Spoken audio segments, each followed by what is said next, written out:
স্বাগতম দর্শক বন্ধুরা, আমাদের এই প্রতিবেদনে আপনারা দেখতে চলেছেন ইরানের তরফ থেকে আসতে চলেছে এক বিশাল সারপ্রাইজ চমক। মিলিটারি সোর্সের তরফ থেকে একটা বড় দাবি করা হয়েছে। আগামী দিনে এমন এক দৃশ্য দেখা যেতে পারে যা এই যুদ্ধের পুরো ফলাফলটাই বদলে দেবে।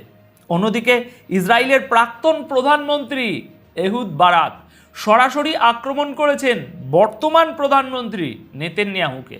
তিনি সাফ বলে দিয়েছেন, মিথ্যে বলা বন্ধ করো, তুমি ইরানের দুটি প্রধান শক্তিকে কখনোই ধ্বংস করতে পারবে না। আর এদিকে আমেরিকার সেনেটেও রীতিমতো বিদ্রোহ শুরু হয়ে গেছে। চাক শুমার এবং ক্রিস মার্ফির মতো প্রভাবশালী সেনেটররা ডোনাল্ড ট্রাম্পকে কড়া ভাষায় বলে দিয়েছেন, এনাফ ইজ এনাফ, অর্থাৎ অনেক হয়েছে, এবার থামুন। বিলিয়ন বিলিয়ন ডলার ওড়ানোর পরেও পরিস্থিতি এখন আমেরিকার হাতের বাইরে চলে যাচ্ছে। আর ইরানের ক্রমাগত চাপের মুখে পড়ে পিছু হটতে বাধ্য হচ্ছেন খোদ মার্কিন প্রেসিডেন্ট ডোনাল্ড ট্রাম্প। তো চলুন আর দেরি না করে আজকের এই বিশেষ খবরগুলো বিস্তারিতভাবে শুরু করা যাক। দর্শক, আজকের সবচেয়ে বড় এবং প্রথম খবর হলো, ইরান সম্ভবত তাদের ইতিহাসের সবচেয়ে ভয়ঙ্কর অস্ত্রটি এবার ব্যবহার করতে চলেছে। আর এই কারণেই ইরানের তরফ থেকে একটা বড়সড় সারপ্রাইজের সিগন্যাল দেওয়া হয়েছে। আর যুদ্ধের ময়দানে এই সারপ্রাইজ মানে তো কোনো নূতন এবং ভয়ঙ্কর অস্ত্রই হতে পারে, তাই না? আসুন এই যুদ্ধের পরবর্তী ধাপের ভয়ানক ইঙ্গিতটা এবার একটু সহজভাবে বুঝে নেওয়া যাক। দেখুন, পরিষ্কার বলা হচ্ছে যে এতদিন আমরা যা দেখেছি সেটা তো শুধু ট্রেলার ছিল, পুরো সিনেমা তো এখনও বাকি। আজ 24শে মার্চ ইরানি মিডিয়ার একটি খবর সামনে এসেছে। সেখানে ইরানের মিলিটারি সোর্স দাবি করেছে যে আগামী দিনগুলোর জন্য তাদের নতুন সারপ্রাইজ একেবারে তৈরি।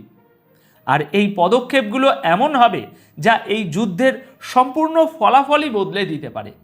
অর্থাৎ ইশারাটা একদম পরিষ্কার, আগামী দিনে ইরানের তরফ থেকে আরও বড় হামলা, নতুন প্রযুক্তির ব্যবহার বা এমন কোনো কৌশল যুদ্ধের ময়দানে দেখা যেতে পারে যা আগে কখনো কেউ দেখেইনি। এই একই বিবৃতিতে সরাসরি নিশানা করা হয়েছে ডোনাল্ড ট্রাম্পকেও। বলা হয়েছে, ট্রাম্পের সমস্ত মিলিটারি অপশন বা সামরিক কৌশল এখন সম্পূর্ণ ফেল করে গেছে। আমেরিকা পুরোপুরি ফ্লপ। আর এখন ডোনাল্ড ট্রাম্প এই যুদ্ধ থেকে বেরিয়ে আসার রাস্তা খুঁজছেন। দর্শক, ইরানের এই সাম্প্রতিক বিবৃতিতে এমন কথাও বলা হয়েছে যে এখন যুদ্ধটা ময়দানের চেয়ে বেশি বয়ানবাজি আর সোশ্যাল মিডিয়ায় লড়া হচ্ছে। কারণ বাস্তব ময়দানে পরিস্থিতি একেবারেই আমেরিকার পক্ষে নেই। আমেরিকার অবস্থা রীতিমতো টাইট হয়ে গেছে। ইরানি মিলিটারি সোর্স আরও দাবি করেছে যে আমেরিকার মজুদ থাকা গোলা বারুদ এখন শেষের পথে। শুধু তাই নয়, হরমুজ প্রণালী খোলার জন্য তাদের যে মিলিটারি প্ল্যান ছিল সেটাও চরমভাবে ব্যর্থ হয়েছে। দর্শক, এবার এই কথাটার আসল মানেটা একটু বুঝুন। এক পক্ষ যখন নতুন সারপ্রাইজ দেওয়ার কথা বলছে আর অন্য পক্ষ যখন যুদ্ধ শেষ করার রাস্তা খুঁজছে, তখন এর থেকে পরিষ্কার বোঝা যায় যে দুই পক্ষের ওপরই আলাদা আলাদা রকমের চাপ তৈরি হয়েছে। একদিকে ময়দানে নিজেদের শক্তি দেখানোর মরিয়া চেষ্টা চলছে, তো অন্যদিকে যত তাড়াতাড়ি সম্ভব এই বিপদ থেকে বেরিয়ে আসার চেষ্টা। তাই এখন সবচেয়ে বড় প্রশ্ন হলো, ইরানের সারপ্রাইজ কি যুদ্ধ শেষ করবে নাকি পরিস্থিতিকে আরও ভয়ানক মোড়ে নিয়ে যাবে? সেটা আমরা আগামী দিনেই দেখতে পাবো। এবার আসি আজকের দ্বিতীয় বড় খবরে। ইসরায়েলের ভিতরেই এখন ফাটল ধরতে শুরু করেছে। খোদ ইসরায়েলের ভিতর থেকেই নেতানিয়াহুকে মুখের উপরে বলে দেওয়া হয়েছে যে তুমি ইরানের পারমাণবিক এবং মিসাইল শক্তিকে শেষ করার যে স্বপ্ন দেখছো তা কোনোদিনই পূরণ করতে পারবে না। হ্যাঁ দর্শক, ইসরায়েলের নিজেদের সরকারের ভিতরেই এখন ভাঙনের সুর স্পষ্ট শোনা যাচ্ছে। আর এই কথাটা কোনো সাধারণ মানুষ বলছেন না, বলছেন খোদ ইসরায়েলের প্রাক্তন প্রধানমন্ত্রী। প্রেস টিভির 23শে মার্চের খবর অনুযায়ী ইসরায়েলের প্রাক্তন প্রধানমন্ত্রী এহুদ বারাক সরাসরি বর্তমান প্রধানমন্ত্রী নেতানিয়াহুকে আক্রমণ করে বলেছেন, মিথ্যে কথা বলা বন্ধ করো, তুমি ইরানের পারমাণবিক এবং মিসাইল শক্তিকে ধ্বংস করতে পারবে না। আপনারা স্ক্রিনে প্রেস টিভির এই খবরটা দেখতেই পাচ্ছেন। এহুদ বারাক সাফ জানিয়ে দিয়েছেন যে ইসরায়েল না পারবে হরমুজ প্রণালী খুলতে, আর না তাদের সেই ক্ষমতা আছে যে তারা ইরানের সামরিক শক্তিকে পুরোপুরি ধ্বংস করে দেবে। প্রাক্তন প্রধানমন্ত্রী এহুদ বারাক আরও একটি বড় কথা বলেছেন। তিনি বলেছেন, এই যুদ্ধ শেষ করার জন্য ইসরায়েলের কাছে কোনো পরিষ্কার স্ট্র্যাটেজি বা ব্লু প্রিন্ট নেই। মানে সোজা কথায়, যুদ্ধ তো সে শুরু করে দিয়েছে, কিন্তু এই যুদ্ধ থেকে বেরোনোর রাস্তা তার জানা নেই।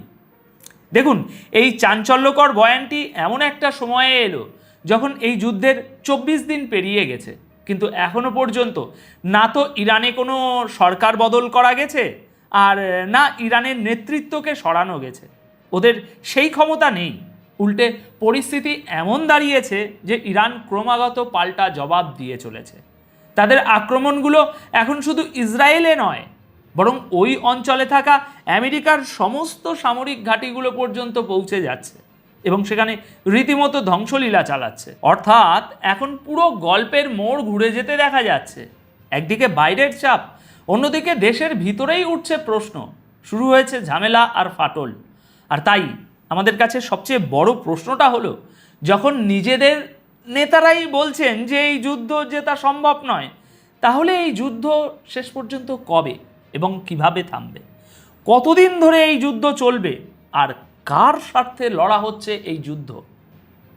এবার আসি আজকের তৃতীয় বড় খবরে। ইরানের সাথে এই যুদ্ধ নিয়ে খোদ আমেরিকান নেতাদের মধ্যেও এবার ফাটল ধরতে শুরু করেছে। এখন ডোনাল্ড ট্রাম্পের সঙ্গ ছাড়ছেন তার নিজের দেশের নেতারাই, নিজের দেশের মানুষেরাই। আমেরিকার ভিতরে এই যুদ্ধ নিয়ে রীতিমতো রাজনৈতিক তোলপাড় শুরু হয়ে গেছে। সেনেটররা পরিষ্কার ভাষায় বলে দিয়েছেন, অনেক হয়েছে, এবার থামুন, এই রক্তপাত অবিলম্বে বন্ধ করা উচিত। সেনেটের প্রভাবশালী নেতা চাক শুমার এবং সেনেটর ক্রিস মার্ফি সরাসরি ডোনাল্ড ট্রাম্পকে আবেদন জানিয়েছেন যে তিনি যেন ইরানের উপর এই হামলা এখনই বন্ধ করেন, কারণ পরিস্থিতি এখন পুরোপুরি তাদের নিয়ন্ত্রণের বাইরে চলে গেছে। ট্রাম্প পরিস্থিতি আর সামলাতে পারছেন না, এমনটাই তাদের বক্তব্য।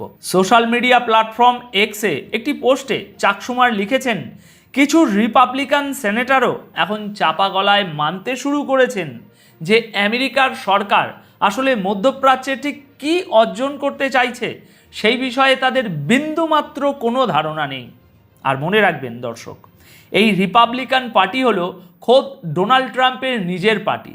চাক শুমার তার পোস্টের শেষে অত্যন্ত কড়া ভাষায় লিখেছেন, এনাফ ইজ এনাফ, অর্থাৎ অনেক হয়েছে এসব পাগলামি, এবার এই যুদ্ধ বন্ধ করুন। এর আগে চাক শুমার তার আরেকটি পোস্টে এই যুদ্ধের ফলে হওয়া বিশাল আর্থিক ক্ষতির কথাও উল্লেখ করেছিলেন।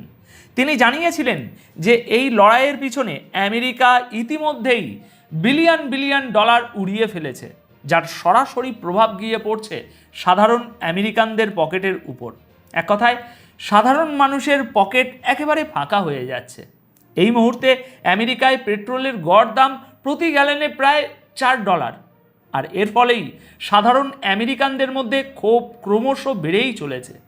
সেনেটর ক্রিস মার্ফিও মনে করেন যে ডোনাল্ড ট্রাম্প এখন ইরানের এই যুদ্ধের উপর থেকে সম্পূর্ণ নিয়ন্ত্রণ হারিয়ে ফেলেছেন, আর রীতিমতো ঘাবড়ে গিয়ে তিনি এমন সব সিদ্ধান্ত নিচ্ছেন যা পরিস্থিতিকে আরও ভালো করার বদলে আরও বেশি খারাপ করে তুলছে।